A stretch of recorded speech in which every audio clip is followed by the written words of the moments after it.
Saudações a todos! Estamos iniciando mais um episódio do nosso podcast Espiritualidades, comigo, Carlos Biela, na produção e apresentação, e com o Cláudio Cardoso, que fica na parte técnica aqui do nosso programa.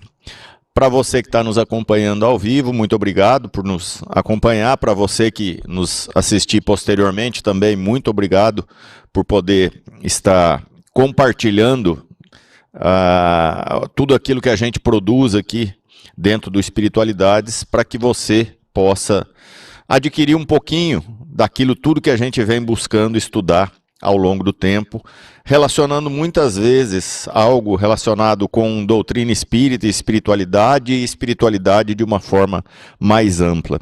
Para quem quiser acompanhar todos os nossos episódios, é só entrar no YouTube do Sintonia no Bem ou no meu YouTube, Carlos Biela. Você vai encontrar lá a playlist com todos os nossos episódios. Para quem está nos acompanhando ao vivo, quiser fazer parte do nosso programa, é só enviar seu comentário, fazer suas contribuições aqui. Posteriormente também pode fazer o envio pelo próprio WhatsApp aqui da rádio, o 64996031234. Que será muito bem-vindo. Também aproveito para falar para você que está nos acompanhando aí, faça sua inscrição no nosso canal aqui no YouTube, no Sintonia no Bem, ou também no meu canal, lá o Carlos Biela. Acione o sininho que sempre que tiver uma transmissão ao vivo, sempre que o nosso programa começar, você vai ser avisado. Se tiver também qualquer sugestão de tema, uma presença aqui no nosso programa, a gente sempre que possível está trazendo alguém aqui para fazer o programa junto, né, compartilhando também experiências. Se tiver qualquer sugestão aí de temas ou de entrevistas, fica à vontade, é só compartilhar conosco aqui que será muito bem-vinda qualquer sugestão. Então, para que a gente possa iniciar, como sempre, a gente solicita que possamos nos unir aqui numa oração, agradecendo a Deus para que possamos ter uma excelente semana, para que nós possamos ter, dentro das nossas limitações, as oportunidades para que possamos crescer dentro do nosso objetivo maior, que é a nossa evolução espiritual. Que Deus nos abençoe, que Deus possa levar consolo, paz e esperança para todos os nossos irmãos que estejam necessitando dessas boas vibrações, e que todos nós possamos nos manter conectados com Deus em todos os momentos. Isso é espiritualidade. Bom, eu vou iniciar esse nosso programa de número 55 fazendo uma pergunta para você que está me acompanhando. Você conhece como surgiu uma prova do atletismo que se chama maratona? Pois é sobre ela que eu vou começar a falar no nosso episódio de hoje. No ano 490 a.C., lá na Grécia, os soldados de Atenas estavam se preparando para combater o exército persa que havia invadido a Grécia. Houve uma ameaça dos soldados persas na seguinte forma: nós vamos invadir a Grécia, nós vamos matar todos os soldados atenienses, nós vamos partir para cima das cidades, vamos estuprar e matar todas as mulheres e todos os filhos, todas as crianças que encontrarmos pela frente. Os soldados atenienses fizeram a seguinte combinação com suas mulheres: nós vamos para a frente de batalha. Se em 24 horas vocês não receberem a informação de que nós vencemos a batalha, então vocês matem os nossos filhos e depois se matem, para evitar todo o sofrimento que viria com a invasão dos persas. Pois é, os soldados foram para a batalha, batalharam bastante e venceram os persas. Mas teve um pequeno problema. A batalha durou além do tempo de 24 horas. Os soldados, então, ficaram desesperados. Será que as mulheres iriam levar o combinado e colocariam em ação aquilo que eles haviam combinado? Não daria tempo deles chegarem e falarem para as mulheres: nós vencemos a guerra. Coronel, o comandante, sei lá o termo que existia naquela época, o comandante do exército fez o seguinte: ele chamou um dos soldados que era o mais rápido, o mais atlético, e falou para ele, o nome dele era Fidípides, falou para ele: você vai correndo até a cidade de Atenas para avisar que nós vencemos a batalha. Detalhe, a frente de combate até a cidade de Atenas tinha por volta de 40 quilômetros. E o soldado foi. E correu, e correu, e correu, e chegou a tempo de evitar todas as mortes. Ele chegou, deu a notícia de que os soldados haviam vencido a batalha e caiu morto pelo grande esforço que ele havia passado. 2.400 anos depois, no ano de 1986, na mesma cidade de Atenas, estava se iniciando os Jogos Olímpicos da Era Moderna. E nesses Jogos Olímpicos de Atenas, uma prova foi colocada, exatamente em homenagem a esse fato. Como a batalha se deu na planície de Maratona, a prova de atletismo ganhou esse nome. É uma prova de 42 quilômetros, 195 metros. É uma prova que requer muito esforço e muita coragem, porque muitos atletas acabam morrendo ou durante a prova pelo grande esforço ou logo depois, extenuados por tudo aquilo que essa prova acaba demandando de esforço físico e mental dos atletas. Acontece que 88 anos depois, em 1984, na Olimpíada de Los Angeles, ocorria, me desculpe, talvez eu tenha falado que a Olimpíada da Era Moderna, talvez eu errei a data, é 1896, talvez eu tenha trocado. Em 1984, no dia 5 de agosto, exatamente, 42 anos no passado, às 8 horas da manhã, dava-se início à primeira prova feminina da maratona, que até então não existia. Por volta das 10 horas da manhã, uma atleta suíça estava prestes a completar a prova. Essa atleta chamava-se Gabriele Andersen. Na época, ela tinha 39 anos. E ela... Era muito comum as provas de maratona fazerem um percurso e depois terminar a prova num estádio. Normalmente o estádio olímpico, onde estava acontecendo a maioria das provas de atletismo. Pois então, essa atleta, no finalzinho da prova, ela entra no estádio. Só que ela entrou no estádio num grau de desidratação, de perda de sódio muito grande. Ela entrou com confusão mental, com cãibra para tudo quanto é lado, com fraqueza muscular e completamente desorientada. Para quem já viu a imagem na internet, é uma coisa absurda. Ela vai como se fosse um zumbi cambaleando em direção à linha final.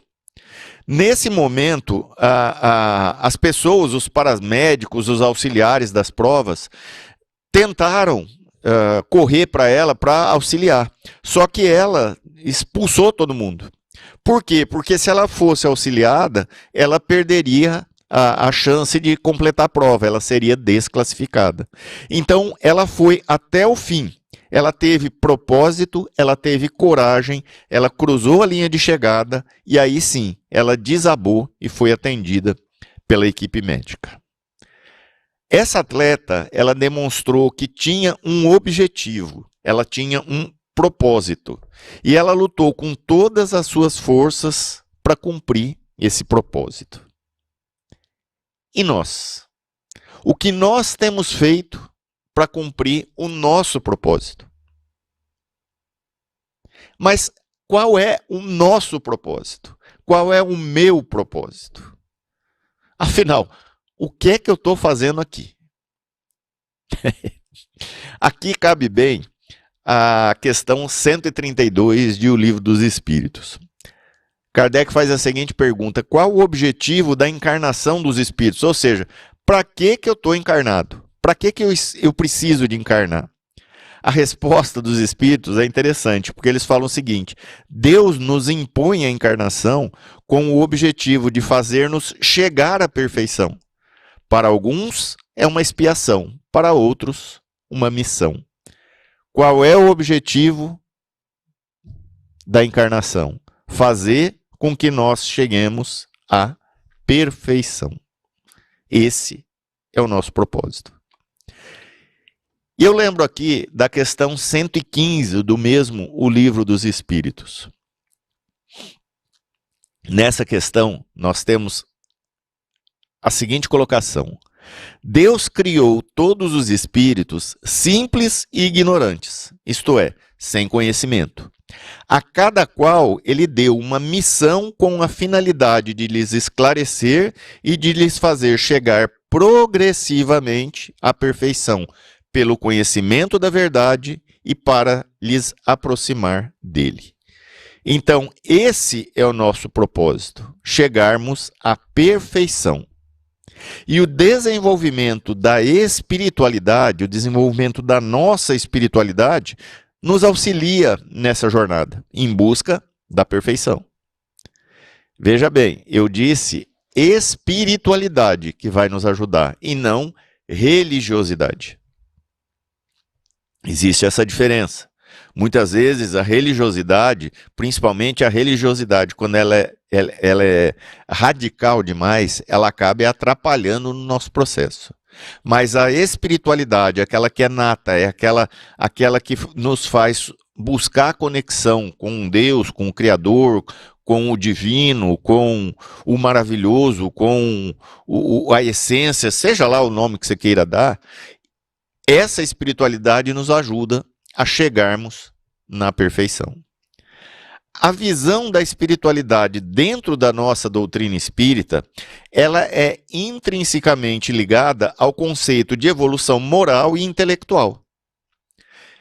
Diferente de praticar costumes rituais, dogmas ou contemplação isolada, o que se tem com a religião institucionalizada, a espiritualidade é essencialmente prática, racional e centrada na vivência da caridade. Como a gente viu, principalmente naquela questão que eu falei, na doutrina espírita, o ser humano ele é compreendido como um espírito que vai buscar chegar, foi criado simples e ignorante, que vai buscar chegar à perfeição. Beleza. Só que na doutrina espírita, o ser humano ele é compreendido como um espírito imortal encarnado em um corpo físico com o propósito de evoluir. Por isso que a gente está aqui, encarnado.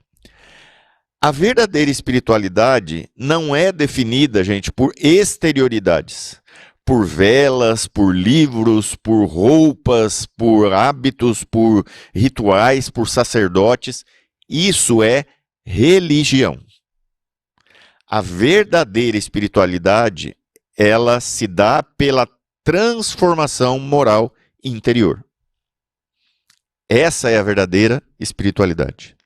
E neste processo de transformação moral, nós precisamos abandonar alguns sentimentos que nos servem de âncora material, ou seja, são sentimentos que nos deixam cada vez mais presos à matéria. Esses sentimentos nos prendem à materialidade, dificultando o nosso processo de transformação. E se eu não consigo me transformar, porque estou preso à materialidade, eu não consigo evoluir. Orgulho, vaidade, cobiça, egoísmo, raiva, ciúme, vingança, são sentimentos que o Cristo veio nos ensinar que nós devemos abandonar, para que nós possamos avançar em nosso processo evolutivo. Ou seja, não foi a doutrina espírita que criou isso. O próprio Cristo veio falando isso lá atrás. Então, eu preciso abandonar todos esses sentimentos. E a espiritualidade nos auxilia a nos afastarmos dele. Isso é importante. Mas, de novo, qual seria o propósito de vida? Ou o que seria o propósito de vida? Propósito é a intenção de se fazer algo. Eu tenho propósito, eu busco fazer algo. Um projeto, aquilo que eu quero alcançar. É quase igual ao objetivo, só que o objetivo é algo mais tangível, é algo mais mensurável. Propósito é aquilo que eu quero. Seria mais ou menos isso. Por exemplo, meu propósito é viver confortavelmente. Meu objetivo é comprar uma casa grande. Meu propósito é descansar depois de 40 anos de trabalho. Meu objetivo é que quando eu for me aposentar, eu esteja vivendo numa cidade praiana. Então, meu propósito é querer melhorar a saúde. Para isso, o meu objetivo é fazer alguma atividade física. Então, é basicamente o objetivo para eu, algo para eu conseguir alcançar o meu propósito. Mas vamos resumir. Propósito é o que nós planejamos para a nossa vida. E o objetivo é a maneira como eu consigo atingir esse propósito. Para facilitar, vocês lembram do livro Alice no País das Maravilhas, do Lewis Carroll? Lá no livro tem uma conversa, em certo momento, entre a personagem da Alice e do gato sorridente. Não sei se vocês lembram. Um gato que ficava numa árvore, ele sorria e às vezes ele desaparecia e tal. Alice pergunta para o gato, já que ela está numa floresta, onde está a saída? E o gato pergunta para Alice, para onde você quer ir? Interessante. Alice pergunta onde está a saída, o gato pergunta para ela, para onde você quer ir? Alice não sabe dizer para onde que ela quer ir. E o gato diz então que qualquer caminho lhe serviria se você não sabe para onde quer ir. Não sei se consegui passar para vocês o que com relação a propósito e objetivo. Mas é isso. Se eu não tenho um propósito de vida, como é que eu vou viver?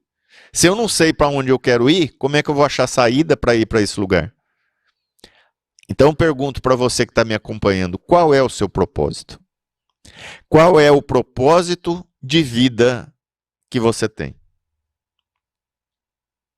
Qual é o propósito de vida, por exemplo, dos seres vivos?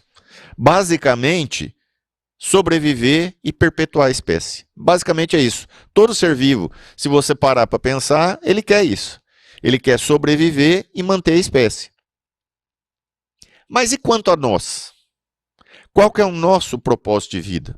Qual que é o sentido que eu estou dando para a minha vida? Por que que eu estou vivo? Para que que eu estou vivo? As respostas para essas perguntas são a nossa motivação para viver. Sabe quem falou isso? Viktor Frankl, um psiquiatra, fundador da logoterapia e da análise existencial.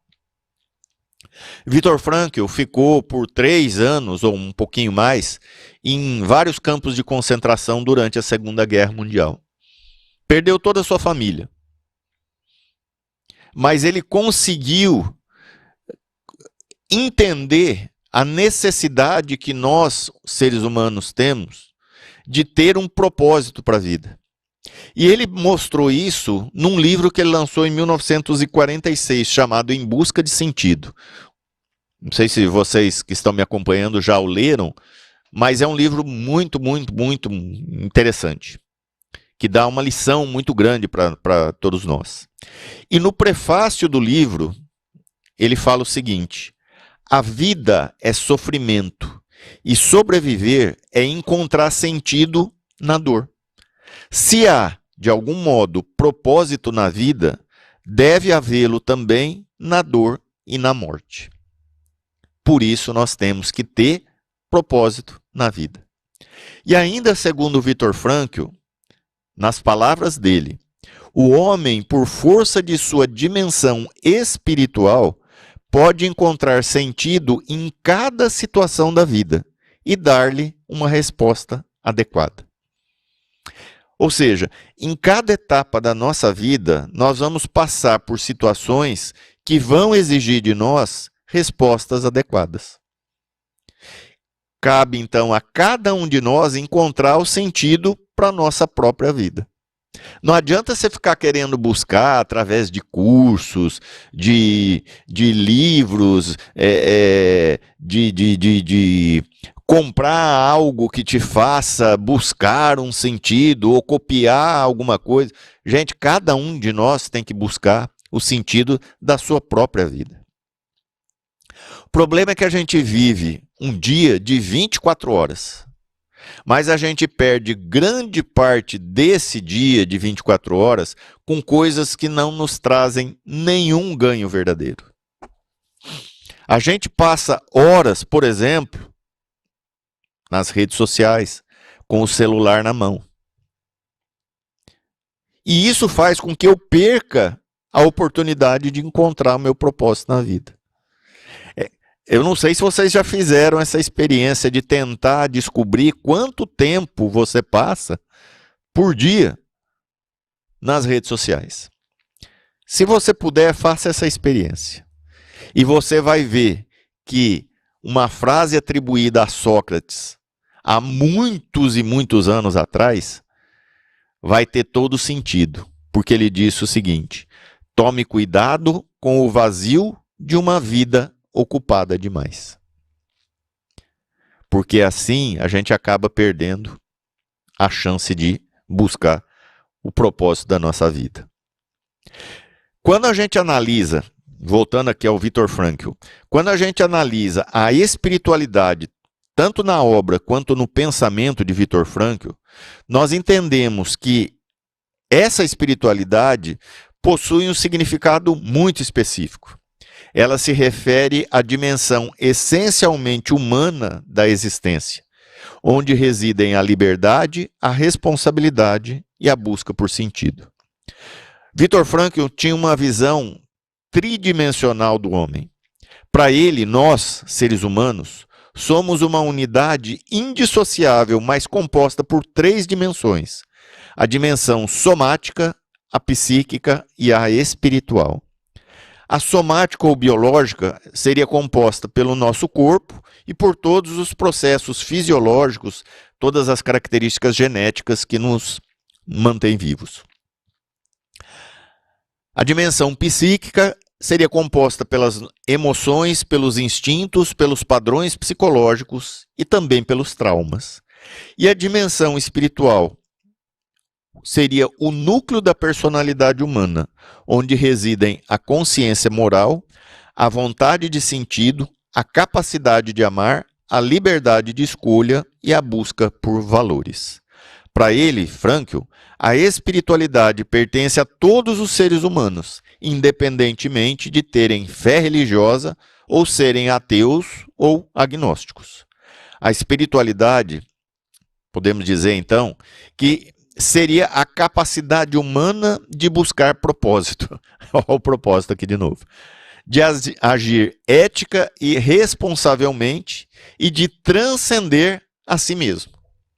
Isso seria uma outra visão do que é espiritualidade. Ainda para Viktor Frankl, existiriam 2 capacidades exclusivas da dimensão espiritual do ser humano: a autotranscendência e o autodistanciamento. O que é que ele quis dizer com essas 2 capacidades exclusivas da dimensão espiritual do ser humano? A autotranscendência seria a capacidade do ser humano de se voltar para algo além de si mesmo. Seja uma causa a servir, uma obra, sei lá, uma obra que a gente pensa em criar, ou uma pessoa a amar. O sentido da vida nunca vai ser encontrado dentro de si próprio, mas na relação com o mundo. Esse é onde eu vou buscar o sentido da vida. E a outra dimensão, o autodistanciamento, seria a capacidade de olhar para si mesmo de fora, de rir dos seus próprios medos ou tomar atitude contra os seus condicionamentos físicos e psicológicos. Esse autodistanciamento, eu me autodistanciar e fazendo isso, buscar entender quem eu sou e às vezes até rir dos meus traumas, dos meus medos, e isso me ajuda no processo de alcançar o meu objetivo. Então, resumidamente, para Viktor Frankl, espiritualidade é a dimensão do sentido, da liberdade e do compromisso. E ela, a espiritualidade, não depende de dogmas, mas da atitude existencial diante da vida. Resumindo o resumo, espiritualidade não depende de uma crença específica. Através da espiritualidade, nós somos capazes de transformar o sofrimento e a dor, permitindo-nos exercer a capacidade de dizer sim à vida, apesar de tudo aquilo que possa estar me acontecendo. Quanto mais espiritualizado nós formos, mais aceitamos nossa vida e buscamos nosso propósito de vida. Por isso que a espiritualidade ajuda e muito em alcançarmos o nosso propósito de vida. Pausa para um gole d'água.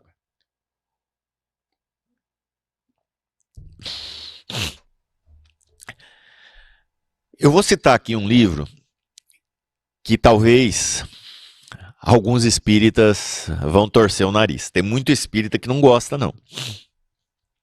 É o livro Os Quatro Evangelhos, de J.B. Rustang, eu conheço por Rustang.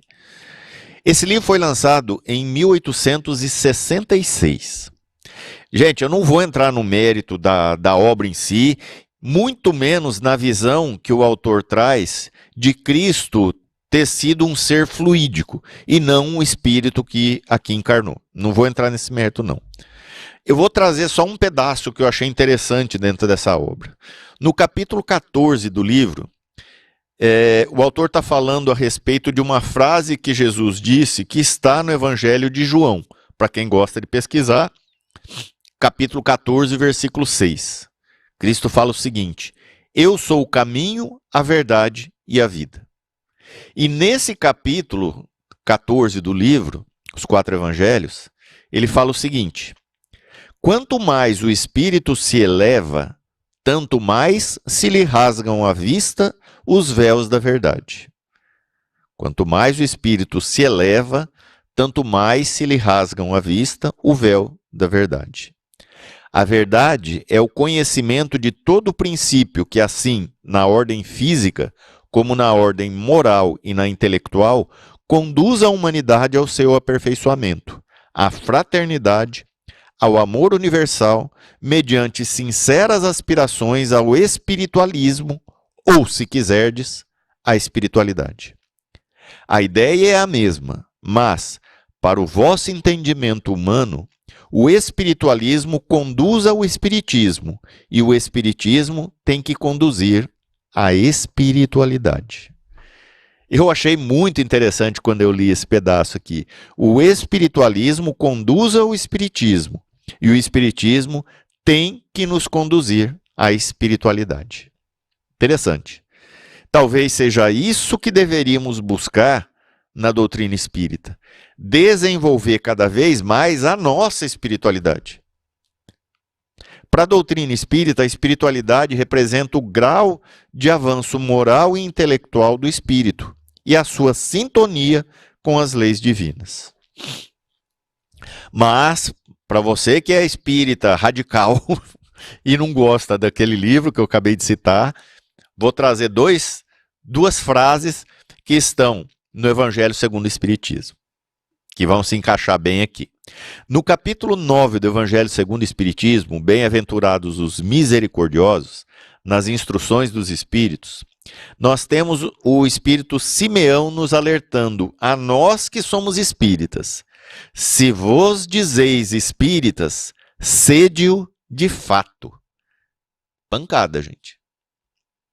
A outra frase se encontra no capítulo 18, sede perfeitos, no item Os Bons Espíritas, onde Kardec nos lembra que reconhece-se o verdadeiro espírita por sua transformação moral. Ou seja, nós precisamos buscar a nossa transformação moral caso nós queiramos nos considerar verdadeiros espíritas. Se você se diz espírita, então seja um espírita. E para ser espírita, eu tenho que ter um processo de transformação moral. Então seja um espírita e se transforme moralmente. Para isso, utilize cada vez mais a espiritualidade. Lembre-se que é a partir do casulo, de um casulo muitas vezes feio, grosseiro, que a lagarta se prepara de forma lenta, gradual e silenciosa para alcançar de forma alcançar uma forma, muitas vezes muito bela, aquela borboleta. É assim que a lagarta que hoje rasteja pelo solo, amanhã vai conseguir alçar voo.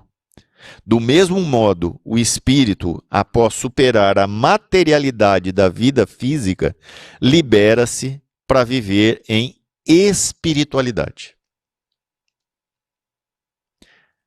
Interessante. Uma lagarta, muitas vezes feia, rasteja pelo solo, para, através de um processo de transformação, chegar numa linda borboleta que consegue alçar voo. Assim somos nós. E nós entendemos que o Espiritismo destina-se exatamente a isso, a desenvolver a espiritualidade em nós. Caso não nos desenvolvamos através da espiritualidade e nos transformemos moralmente, nosso propósito, gente, se perde em meio à materialidade da vida. Não nos iludamos. O Espiritismo existe para que possamos nos desenvolver através da espiritualidade. Então, me desculpe aqui, gente.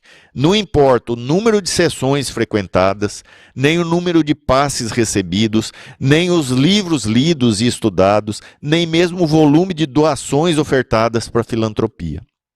Para os trabalhadores das casas espíritas também não fará diferença a excelsitude dos atendimentos realizados, nem a eloquência das palestras feitas, ou mesmo o tempo dedicado às funções administrativas. O Espiritismo, como se fosse uma religião informal, pois é livre de formalidades dos credos institucionalizados, o Espiritismo se dirige diretamente ao coração do homem. Revela-lhe a realidade das leis de causa e efeito, e também o mérito que se sobrepõe a todas as convenções e interesses materiais. Não nos esqueçamos que todos nós somos filhos de nossos próprios atos. Nosso espírito espelha com perfeição a verdadeira condição em que nos encontramos, independente dos disfarces que o mundo nos permite e nos oferece. Ao final da jornada material, os disfarces ficam com o mundo, junto com o nosso corpo, enquanto nós, espíritos, ficamos conosco mesmo, com a nossa consciência e com a realidade que construímos ao longo de cada dia. Por isso é necessário que nos desenvolvamos através da espiritualidade. Essa tomada de consciência, gente, é fundamental para dar início a uma verdadeira transformação. A transformação moral que nós tanto precisamos. Somente com a lucidez da autocrítica é que transformaremos o orgulho na humildade, que nos permitirá ver a nossa própria realidade. Só com a singeleza da verdadeira fraternidade transforma-se o egoísmo em doação genuína, aquela que não depende de coisas, mas apenas do próprio coração. aprendemos que somente através da mudança de comportamento verifica-se o verdadeiro aprendizado. Gente, é assim na escola e é assim na vida. Nossas encarnações têm somente um grande objetivo: o despertamento de nossa consciência e nossa transformação moral. Estamos, todos nós, nesta mesma lição, tentando aprender a nos desapegarmos do exclusivismo do nosso eu em direção a um mundo fraterno e solidário.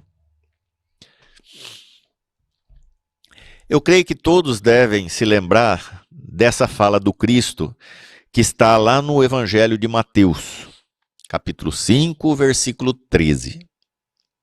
Vós sois o sal da terra, e se o sal for insípido, com que se há de salgar? Para nada mais presta, senão para se lançar fora e ser pisado pelos homens. Pois eu vou parafrasear nosso Cristo.